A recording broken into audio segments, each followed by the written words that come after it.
Boa tarde, galera.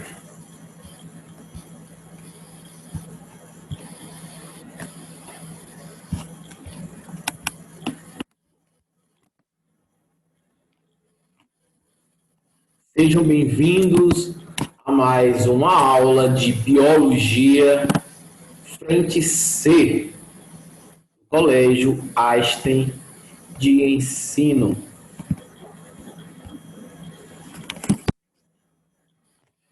Na aula de hoje, galera, a gente vai abordar aí, as teorias da evolução, tá? E as evidências que comprovam cada teoria. Vocês podem perceber, galera, que tem um esquema. Esse esquema foi um esquema realmente bem feito, tá? Claro, não foi feito por mim, mas é um esquema que eu achei na internet, um esquema que ele basicamente resume tudo que a gente vai ver na aula de hoje. Esse esquema, galera, foi um esquema realmente realizado, né, feito, produzido a partir dos estudos da evolução. Como vocês podem ver, aqui tem as 3 teorias da evolução e as suas principais características e evidências, né, que podem sugerir cada ponto de vista de cada teoria. Vocês podem ver aí no esquema que temos a teoria de Lamarck, né, proposta por Lamarck, que é chamada de Lamarckismo, ou teoria, né, proposta por Lamarck, que é a teoria transformista, e temos o darwinismo, que é a teoria aí proposta por Darwin, também chamada de teoria variacional. E a mais recente teoria é o neodarwinismo, ou também chamada de teoria sintética da evolução. Portanto, o que vocês devem ter em mente e também gravar para o vestibular? Vocês devem ter em mente, gente, em aprender aqui as características de cada teoria e as evidências que comprovam tais teorias, tá? Memorizem essas 3 teorias, galera. Cai muito em Enem. Sempre cai uma questão de evolução no Enem. Então, fiquem atentos que a gente vai começar a aula de hoje. Então, galera, como a gente viu no conteúdo passado, onde abordamos aí algumas teorias que procuraram realmente tentar justificar a origem da vida, vocês sabem que essa questão da biologia, né, em tentar explicar o surgimento da vida, até hoje ele é um contexto bastante hipotético, né? De fato, vocês verem que tem várias teorias para explicar a origem da vida, né? Porque cada qual cientista vai acreditar em uma determinada teoria que lhes for mais pertinente. Da mesma forma, para explicar como essa vida evoluiu ao longo das eras, também temos várias teorias. E cada cientista vai buscar aquela que lhe for pertinente, que lhe for mais familiar possível. Primeiro, gente, vamos ver aqui a teoria que não está aqui, tá bom?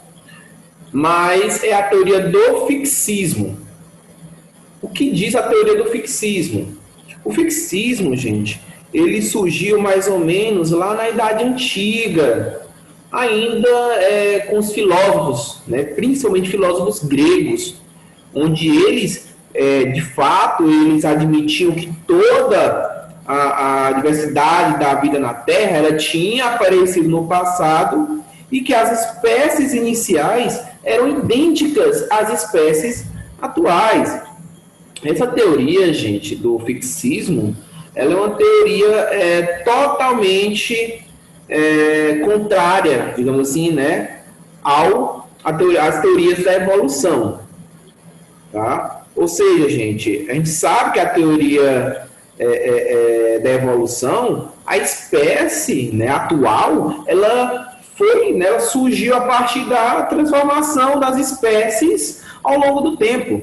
Já o fixismo não, o fixismo diz, olha, as espécies que existem hoje são as mesmas idênticas às espécies que haviam no passado. A gente pode estar correlacionando o fixismo com o criacionismo, né? Que as plantas realmente elas tinham uma origem divina. As plantas, os animais tinham origem divina. Então a teoria do fixismo ela é mais ou menos também semelhante ao criacionismo. Tá? A gente sabe que a teoria do criacionismo, a gente viu lá na Origem da Vida, é uma teoria baseada no livro de Gênesis. Que Deus havia criado as plantas, os animais e tudo no universo. Então, o fixismo, gente, quando a gente fala em evolução, o fixismo ele é totalmente contrário à evolução. Beleza? Ficou claro, gente? Então, de acordo com o fixismo, né, todo e qualquer criatura, qualquer ser vivo que existe hoje nos tempos atuais, esses organismos, eles não sofreram nenhuma mudança ao longo do tempo. O que eles são hoje são os mesmos, da mesma forma que eles eram no passado, tá? Semelhante aos seus ancestrais, digamos assim, né? Eles eram iguais, idênticos aos seus ancestrais. Nada mudou. Ok?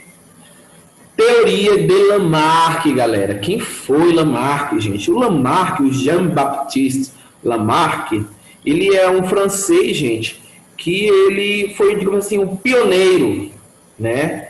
Que realmente deu uma ênfase maior nessa questão da evolução. Ele, digamos que ele foi o primeiro a querer chamar de fato a atenção, né, para a possibilidade de que todas as alterações orgânicas, elas foram alterações resultantes da ação do ambiente.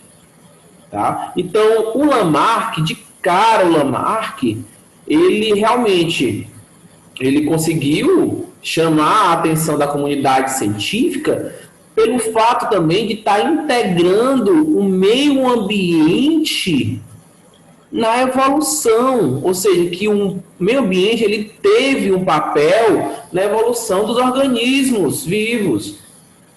Por isso que ele fala que o meio ambiente ele estimulou a mudança dos seres vivos em direção ao progresso. Então, gente, o Lamarck ele afirmava, né, que os organismos eles não eram alterados pelo ambiente de forma passiva, não. As alterações no ambiente é que, digamos assim, levavam a mudanças por conta das necessidades dos seres vivos, né, e de que, consequentemente, provocava aí uma mudança na estrutura ou no próprio comportamento daquela espécie. Então, de acordo com Lamarck, gente, ele começava a observar os organismos e percebeu que eles começavam a sofrer transformações ao longo do tempo. É claro que a teoria dele hoje ainda é uma teoria um pouco, digamos assim, mal vista na comunidade científica, né? O Lamarck, gente, ele acreditava, digamos assim, que conforme o organismo usasse muito um determinado órgão, aquele órgão ele se desenvolvia cada vez mais. É por isso que ele criou a lei do uso e do desuso. E à medida que aquele organismo deixasse de utilizar aquele órgão ele iria atrofiar. De modo que acabava aí sumindo naquela espécie. Por isso que ele criou a lei do uso e do desuso, tá? Ou seja, gente, que se eu usar um determinado órgão muitas vezes, né? Ou seja, conforme eu utilizasse aquele órgão, mais eu desenvolveria aquele órgão. E se eu utilizasse ele menos, consequentemente, aquele órgão iria atrofiar e iria sumir ao longo das gerações. Por isso que ele dizia também que essas características que eram desenvolvidas ou eram de fato atrofiadas, elas acabariam passando para os seus descendentes. Por isso que Lamarck, ele, além de propor a lei do uso e do desuso, ele acaba propondo a lei da transmissão das características adquiridas. Conforme eu uso ou não uso aquele órgão, ele vai, consequentemente, levar aos meus descendentes. Ou seja, se eu utilizar muito aquele órgão se desenvolver, esse órgão desenvolvido ele vai ser repassado aos meus descendentes. Essa característica vai ser repassada aos meus descendentes. Se eu tiver um órgão atrofiado, aquele órgão atrofiado, essa característica de ter o órgão atrofiado, ele vai ser repassado aos meus descendentes. Ok? Por isso que fala aí que o uso provoca desenvolvimento e o desuso provoca atrofia. Ok? Por isso que a gente também acaba chamando que essa teoria aqui do Lamarck é a teoria, é a herança dos caracteres adquiridos, né? E hoje, claro, gente, a gente sabe que essas características que são desenvolvidas ou atrofiadas, elas somente são transmitidas aos descendentes se elas estiverem aonde? Nos genes desses organismos, né? Se estiver lá nos gametas, como a gente já estudou. Por isso que Lamarck, gente, ele propôs essa teoria transformista, justamente observando aí o comportamento, né, das girafas.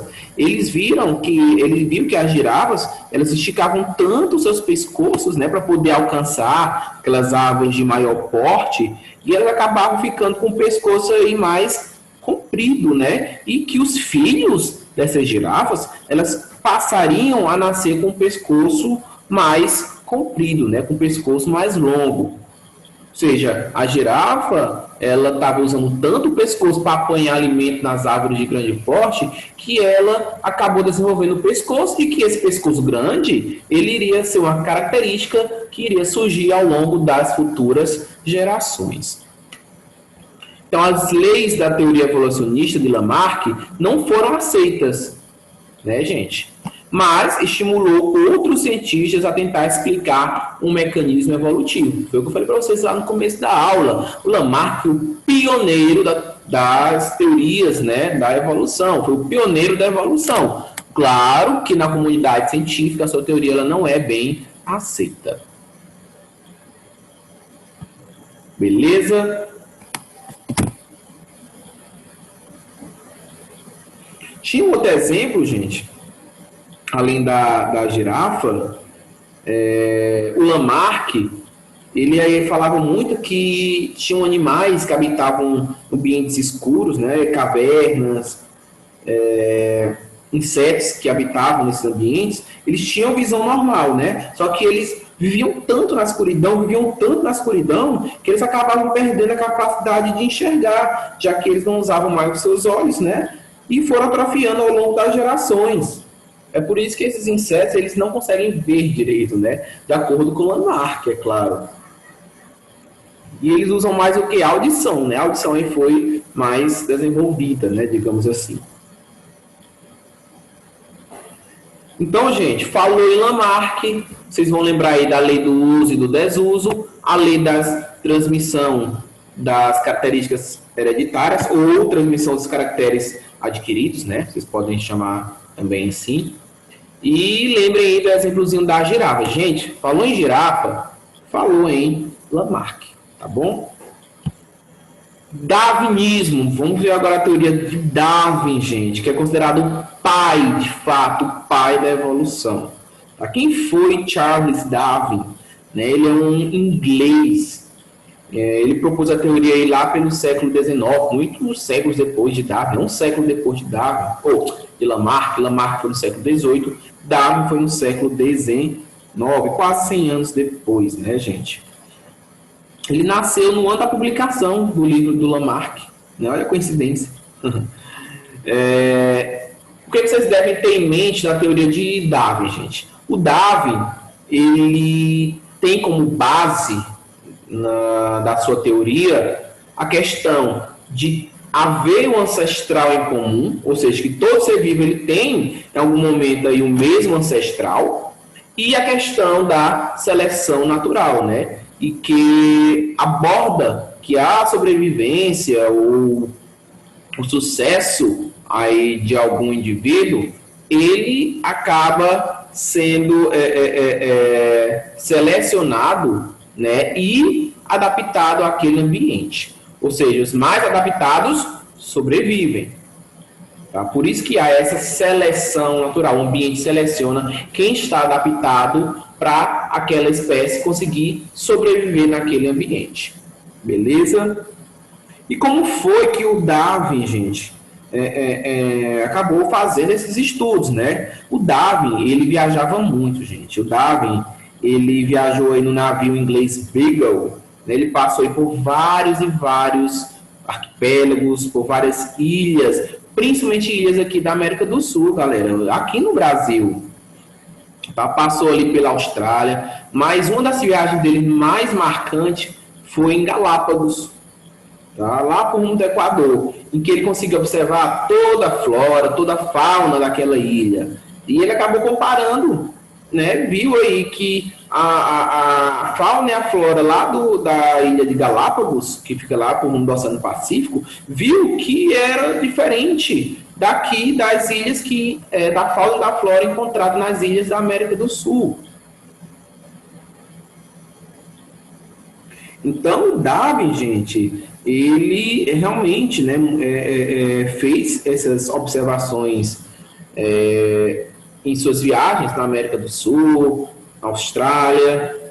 E outra, galera, o Darwin acabou encontrando fósseis também, tá? Acabou encontrando fósseis de organismos que eram bem parecidos, né, com os organismos atuais, parecidos. Tá? E acabou levando aí ao Darwin a questionar justamente se eles poderiam ter algum ancestral em comum, se eles tinham algum parentesco.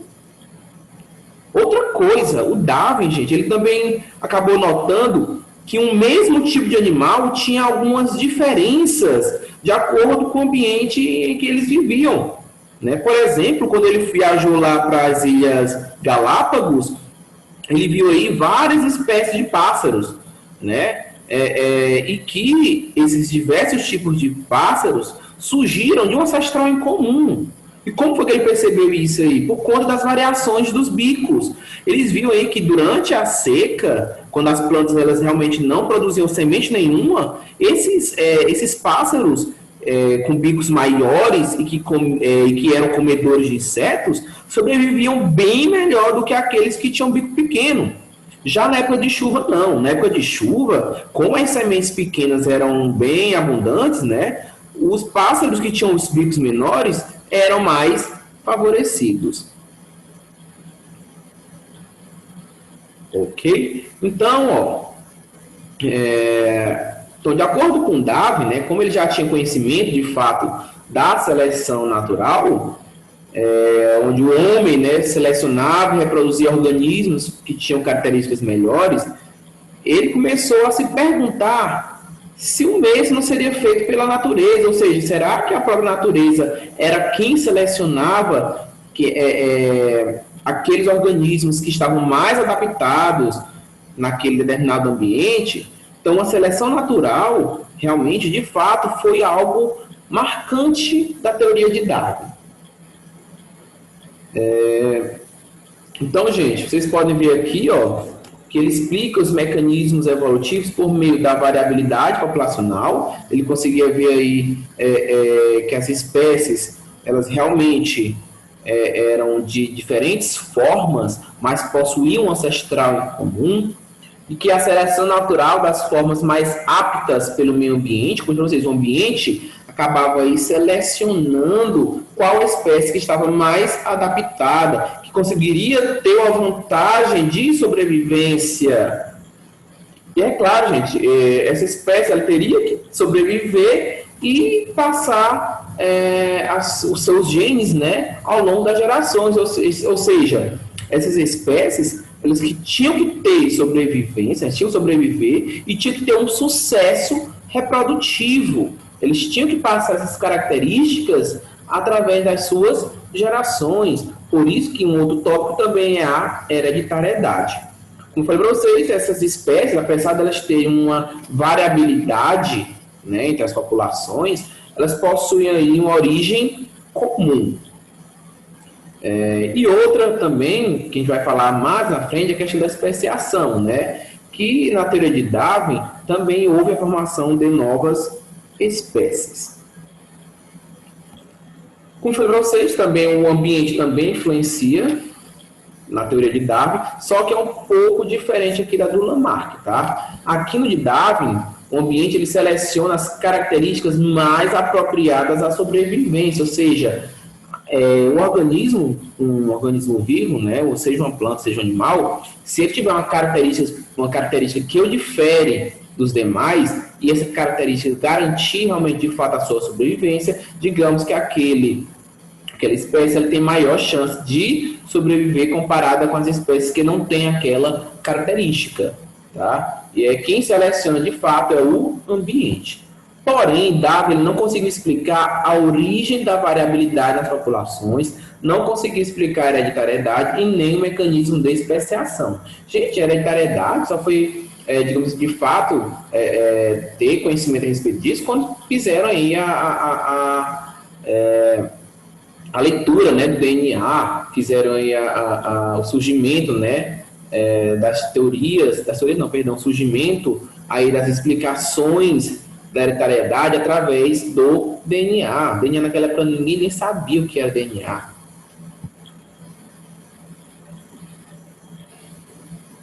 Professor, e a girafa lá do Lamarck?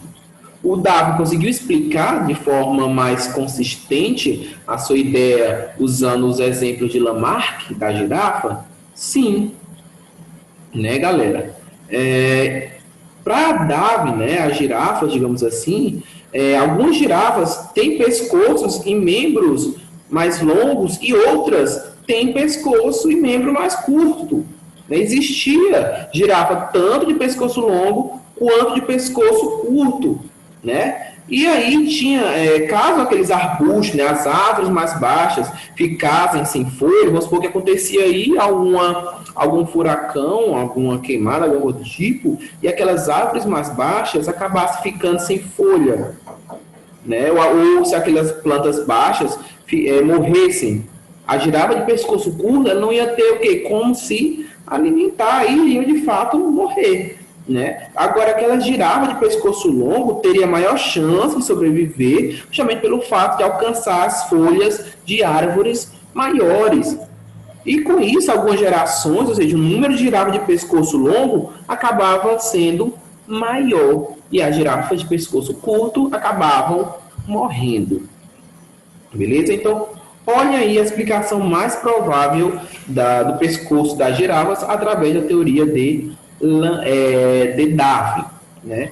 Como eu disse para vocês, o que Darwin realmente de fato não conseguiu explicar foi justamente como essas características surgiam e como elas eram passadas aos seus descendentes, né? Hoje a gente sabe que tudo isso aí é questão de genética, tá? É por isso que no século XX, com o surgimento aí das tecnologias, como a gente viu aí, as tecnologias de DNA recombinante, tecnologias mais sofisticadas, puderam realmente, de fato, explicar tais questões que Darwin não conseguiu responder, que é justamente chamada teoria sintética da evolução ou neodarwinismo.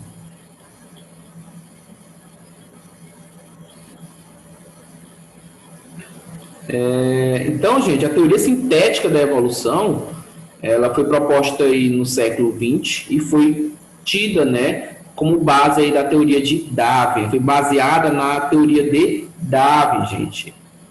E ela, além dela incorporar, né, o conceito de seleção natural, ela consegue aí debater e explicar as questões que Darwin não conseguiu responder através da genética, né? Então, ele conseguiu explicar de forma genética como que aquelas populações elas tinham determinadas características, como elas surgiam na população e como elas eram passadas aos descendentes.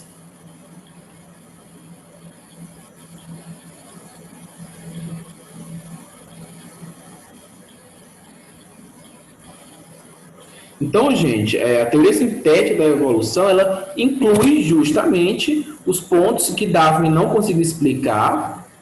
Ela vai falar aí sobre a origem da variabilidade da população, a hereditariedade e a especiação. Então, nessa teoria, né, que é a mais completa de fato, as novas características que surgiam aí naqueles organismos vivos, né, a origem dessa variabilidade populacional, ela era explicada através das mutações, né, que haviam mutações, ou seja, erros genéticos, que é a mutação de fato, né? E na mutação, a leitura do código genético ela ocorre de maneira errada e acabava resultando em uma característica diferente da original. E essa nova característica, ela poderia ou ser benéfica para aquele organismo, né, garantindo aí uma adaptação, ou sendo maléfica, né, prejudicial e levando aquele organismo à morte. Então, a gente sabe que hoje, né, essa variabilidade ela ocorre ou por mutação ou caso haja uma recombinação gênica e uma permutação gênica que a gente já estudou aqui nos últimos capítulos de genética. Outra coisa que o neodarwinismo explica é a questão da hereditariedade, que essas novas características, essas mudanças de características por meio da mutação ou de uma recombinação genética, ela seria passada aos descendentes justamente através de quê, galera? De uma reprodução sexuada, ou seja, lá dos gametas. Os gametas também era quem transmitiam essas características. E tudo isso seguia quem? Os princípios de Mendel. Mendel conseguiu explicar isso, né, galera? E outra, gente. Se essas mutações elas não acontecessem nos gametas, se essa recombinação genética não acontecesse nos gametas, os descendentes eles não iriam ter as novas características, tá bom?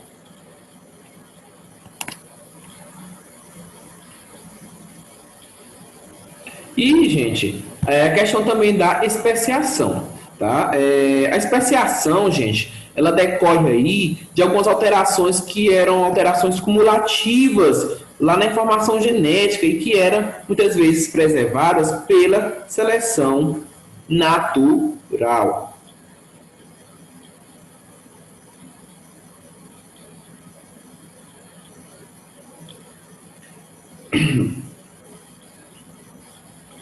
Essa questão, gente, da especiação, eu digo assim, o que é especiação de fato? A especiação, gente, ele é tipo um processo que vai levar ao surgimento aí de uma nova espécie, tá? E ela ocorre em consequência ou de uma barreira geográfica ou não, se há um isolamento geográfico ou não, tá? Então, quando ocorre algum isolamento geográfico, a gente diz que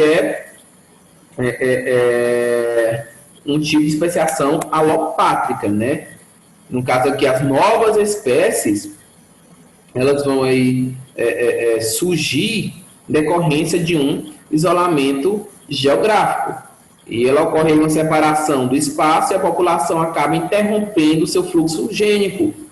Já numa especiação simpátrica, ela ocorre entre as populações que se encontram na mesma área geográfica, ou seja, não há nenhuma barreira geográfica, não há nenhum isolamento geográfico, tá? Eu vou falar disso aqui, gente, um pouquinho no último capítulo dessa apostila, tá? Vai ter um capítulo só para falar de especiação. Mas saibam que essa especiação ela foi explicada dentro da teoria sintética da evolução. Beleza? Galera, a aula de hoje é só. Próxima aula vai falar aí sobre as evidências da evolução, vamos falar aí sobre os fósseis, sobre a questão da adaptação, sobre as semelhanças embrionárias, sobre a homologia e analogia e os órgãos vestigiais. Beleza? Galera, abraço a todo mundo, bons estudos e até a próxima aula.